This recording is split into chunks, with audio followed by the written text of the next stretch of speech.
I welcome you all to this Lenten talk.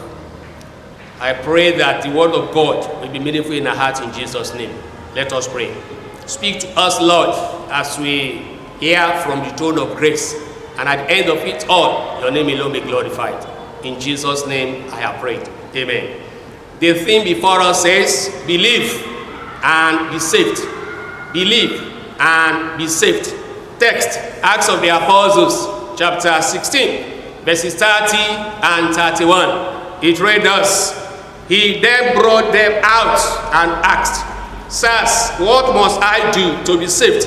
They replied, believe in the Lord Jesus, and you will be saved, you and your household. We thank God once again for this day. We pray that it will not be the last day to be seen in our lives in Jesus' name. Back to our theme. Having preached Christ Jesus to the Romans by Paul and Silas, the next step for them is to jail or put them in prison. The magistrates even commanded the jailer to guard them carefully. The next day, the jailer went to the prison to check or confirm if Paul and Silas were still alive. Surprisingly, jailer made them alive. Having made Paul and Silas hale and hearty, the jailer wanted to kill himself. Paul and Silas told him, do not kill yourself. We didn't die, we are alive. The jailer now asked them a question: what must I do to be saved?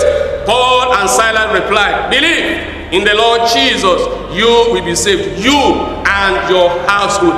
Finally, for you and your household, as this day Lenten is coming to an end, to be first, you need to do these cogent things as far as Bible is concerned. Revelation chapter 3 verse 20. As a Christian, always open the door of your heart for Jesus Christ to enter and dwell forever.